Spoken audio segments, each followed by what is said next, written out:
안녕하세요. 건강한 목사입니다. 지난 시간에 우리는 1강 하나님 나라를 창조하신 하나님에 대해 살펴봤어요. 내용을 다시 간략하게 복습하자면 우리 하나님은 전능하신 능력으로 만물을 창조하셨습니다. 하나님께서 창조하신 세상은 질서 있고 충만하며 아름다운 세상이었어요. 그리고 마지막에 하나님의 형상을 닮은 사람을 창조하셔서 지구에 두셨어요. 하나님은 그 모습이 보시기에 심히 좋으셨습니다. 하나님께서 이 세상을 창조하신 목적은 세상에 안식을 주셔서 모든 사람과 모든 피조물이 하나님을 경외하고 찬양하게 하기 위함이었어요. 실제로 하나님께서 창조하신 세상은 하나님의 복을 영원히 누리고 안식하기에 충분했습니다. 그리고 하나님은 하나님의 형상으로 지어진 사람에게 그 세상을 잘 다스려 안식을 누리게 하는 지위와 사명을 주셨어요. 그러기 위해서 사람은 하나님을 왕으로 인정하고 그분의 뜻에 순종해야 했습니다. 하나님은 사람이 하나님께서 주신 자유를 가지고 하나님과 친밀하게 교제하며 하나님의 뜻을 충실히 실현하길 원하셨어요. 이렇게 사람이 하나님을 왕으로 섬기고 그분의 뜻에 순종한다면 이 세상은 영원한 기쁨과 안식을 누릴 수 있었습니다. 하나님은 모든 만물이 하나님의 복 가운데 영원한 안식을 누릴 수 있는 그러한 하나님 나라를 창조하셨어요. 근데 웬일인지 현재 우리가 사는 세상은 이와 많이 동떨어진 것 같습니다. 복은커녕 일상이 외롭고 힘들며 의욕 없는 삶을 살고 있어요. 뭔가 잘못돼도 한참 잘못된 것 같습니다. 도대체 무슨 일이 있었길래 이 세상은 이렇게 망가져 버린 걸까요? 이 시간 그 이유와 원인을 살펴보려고 해요. 이 강의를 통해서 이 세상이 고통받는 근본적인 원인을 알아 우리에게 하나님의 은혜와 구원이 절대적으로 필요하다는 사실을 깨닫는 귀한 시간 되기를 주님의 이름으로 축복합니다. 창세기 3장을 보면 하나님께서 창조하신 세상에 간교한 뱀이 나타납니다. 뱀이 나타났다고 하니까 누구는 하나님께서 만드신 세상에 뭔가 오류나 결점이 있었다고 생각하는데 아니요. 하나님께서 만드신 세상은 완전 무결했습니다. 그럼 뱀은 뭐냐? 뱀은 이 세상 바깥에 존재하는 사탄이 뱀의 형태를 입고 에덴 동산 안으로 들어온 거였어요. 이 뱀은 교활하고 치밀했습니다. 그래서 아담이 아닌 여자에게 슬그머니 접근해서 이렇게 질문했어요. 하나님이 정말로 너에게 동산 모든 나무의 열매를 먹지 말라 하더냐? 뭔가 질문이 이상하죠?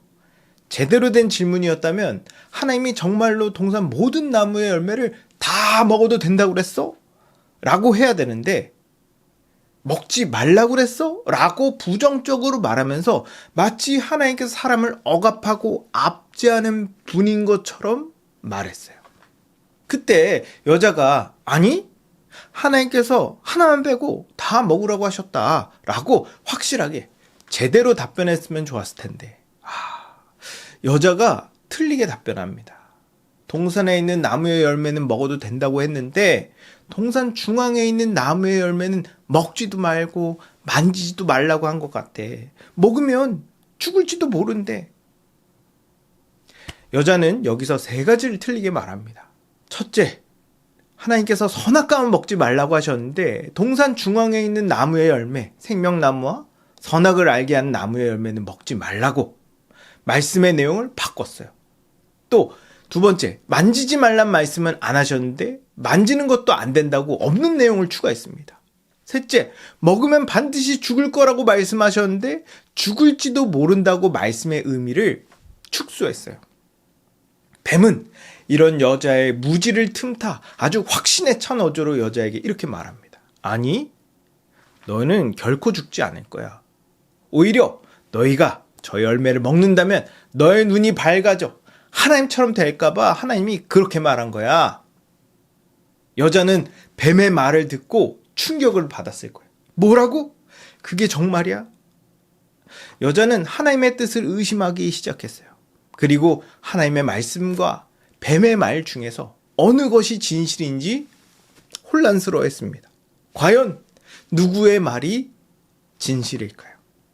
근데 사실 여자가 헷갈릴 이유가 전혀 없습니다. 뭐 딱 보면 모릅니까? 자신을 창조하시고 세상의 모든 좋은 것을 다 주셨으며 나를 인격적으로 대하신 하나님의 말씀과 자기보다 열등하고 아무런 권위와 능력도 없으며 오늘 처음 본 뱀의 말 중에 누구 말이 맞겠어요? 존재로 보나 권위로 보나 관계로 보나 상식적으로 당연히 하나님 말씀이 진실이죠. 낯선 사람 따라가지 말라는 부모님 말씀과 엄마 친구니까 날 따르렴 하고 말하는 낯선 사람의 말 중에 누구 말을 들어야 됩니까? 암에 걸렸으니 수술해야 합니다 라는 의사 선생님 말씀과 이 약 먹으면 수술 안 해도 암이 낫는다 라는 약장수의 말 중에 누구 말을 들어야 돼요? 이게 너무 뻔하지 않습니까? 하나 고민할 가치가 없는데 여자는 뱀의 말을 들어요. 그리고 선악과를 바라봤습니다. 아니 근데 갑자기 선악과가 달라 보이는 거예요. 예전엔 그렇게 안 보였던 것 같은데 선악과가 맛있어 보이고 예뻐 보이고 먹으면 진짜 똑똑해질 것 같아 보이는 거죠.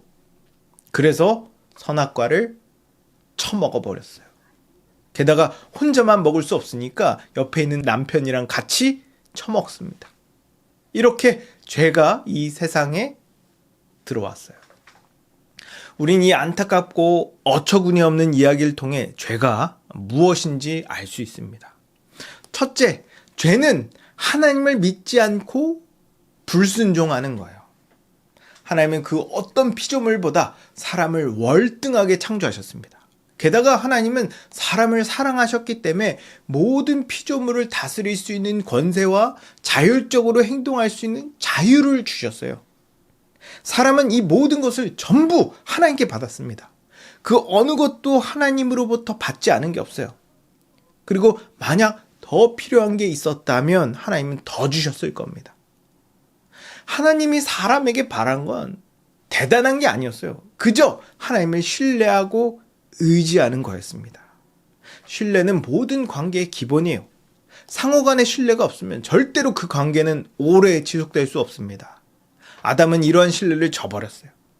그리고 오늘 생전 처음 본 뱀의 말을 믿었고 그 말에 순종했습니다.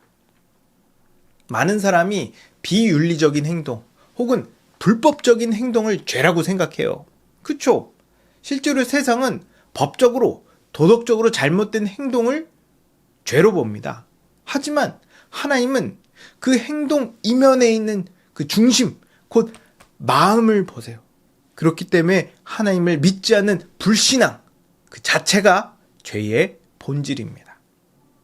근데 믿지 않는 마음, 불신은 이 눈에 보이지 않습니다. 그래서 내 안에 죄가 있는지 없는지 어떻게 알 수 있을까요? 행위를 통해 알 수 있어요. 사람은 반드시 믿음을 따라 행동합니다. 돈을 믿는 사람은 돈을 따라가고 권력을 믿는 사람은 권력을 따라가고 쾌락을 믿는 사람은 쾌락을 따라가는 거예요. 아담이 하나님이 아닌 사탄의 말을 믿는 순간 아담이 선악과를 따먹는 건 이미 정해진 수순이었어요. 이렇게 불신앙은 반드시 불순종을 낳습니다. 불신앙과 불순종은 동전의 양면같이 항상 같이 가는 거예요. 둘째, 죄의 동기는 하나님처럼 되고자 하는 교만한 마음입니다. 원래 선악과는 맛있어 보이지 않았어요. 오히려 굉장히 맛없게 보였을 가능성이 큽니다. 근데 사람의 마음속에 하나님처럼 되고 싶다는 욕망이 생기니까 갑자기 선악과가 다르게 보인 겁니다. 우리도 자주 그러지 않습니까? 한때 어글리 슈즈라고 불렀던 투박하고 큰 신발이 유행했던 때가 있었어요. 저는 처음에 그 신발을 봤을 때 누가 저런 거 신냐 하고 속으로 생각했는데 사람들이 많이 신고 다니고 다들 막 좋다고 하니까 어느 순간부터 그게 괜찮아 보이는 겁니다. 왜 그런 거죠? 그 신발이 발렌시아가라고 굉장히 고가의 브랜드였는데 나에게 패션 센스가 있고 나도 유행에 민감한 사람이고 싶은 심리가 있어서 그런 거예요. 그래서 같은 걸 보더라도 사람의 마음 상태에 따라 달라 보이는 겁니다. 아담은 사탄의 말을 듣고 하나님 없이 내가 내 삶의 주인이 되고 싶었어요. 이러한 교만한 마음이 선악과를 탐스러워 보이게 만들었고 결국 선악과를 따먹게 된 겁니다. 그럼 이렇게 선악과를 따먹은 아담은 과연 그 바램대로 스스로 주인된 삶을 살게 됐을까? 아니요.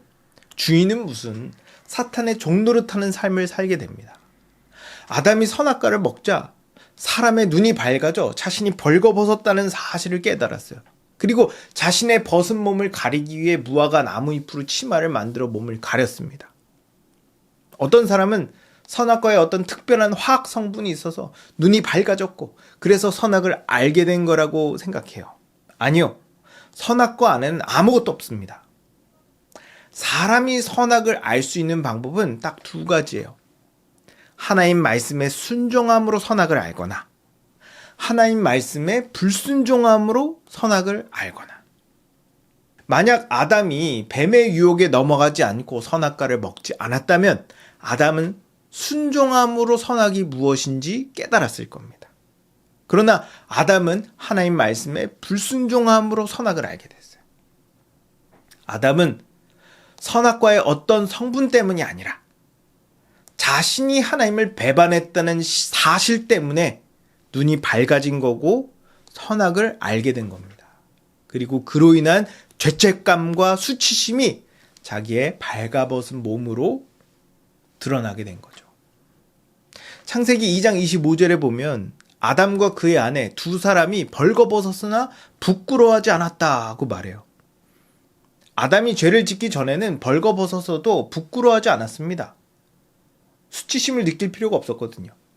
근데 본인이 하나님을 거역했다는 사실을 깨닫자 온갖 부정적인 감정, 수치심, 불안감, 공포심, 슬픔, 분노, 외로움, 좌절감, 허무함 등등 죄를 짓기 전에는 알지 못했고 알 필요도 없었던 부정적인 감정들이 두 사람에게 휘몰아쳤고 이러한 감정들을 가리기 위해 아담은 썩어 없어질 무화과 나무 잎으로 치마를 만들어 자기 몸을 가렸어요. 지금도 세상 사람들은 나뭇잎으로 자기의 수치를 가리려는 부질없는 행동을 하고 있습니다. 좋은 학교에 가면, 강남에 집을 사면, 좋은 직업을 가지면, 좋은 차를 가지면, 명품백을 매면, 선행을 많이 하면, 종교행위를 하면 왠지 내가 괜찮은 사람이 된 것 같고 미래가 안전한 것 같고 천국 갈 것 같죠. 그러나 얼마 안가 그런 좋은 감정은 신기루같이 사라지고 큰 허무함과 무력감과 두려움이 파도처럼 몰려옵니다. 지금도 사탄은 사람들에게 계속해서 무화과 나무 잎으로 자기의 수치를 가릴 수 있다고 거짓말을 해요. 하지만 그런 걸로 가려봤자 수치심은 가려지지 않습니다. 수치심이 사라지려면 그 수치의 근원인 죄를 제거해야 돼요. 죄는 하나님을 왕으로 섬기길 거부하고 내가 스스로 주인 되려는 삶을 살려는 그 마음에서 비롯됩니다. 그래서 이러한 마음이 있으면 하나님의 말씀을 믿지 않고 하나님의 말씀을 거역하는 거예요. 이러한 교만, 이러한 불신, 이러한 불순종이 바로 죄의 본질입니다. 내 안에 이러한 마음과 태도가 있습니까? 이러한 마음을 제거하고 새 마음을 가져야 비로소 복된 삶을 살 수 있는 거예요. 그것을 가능하게 만드는 것이 바로 복음입니다. 그래서 복음을 믿어야 돼요. 여러분 모두 복음을 믿어 죄된 마음을 제거하고 새 마음을 받기를 주님의 이름으로 축복합니다.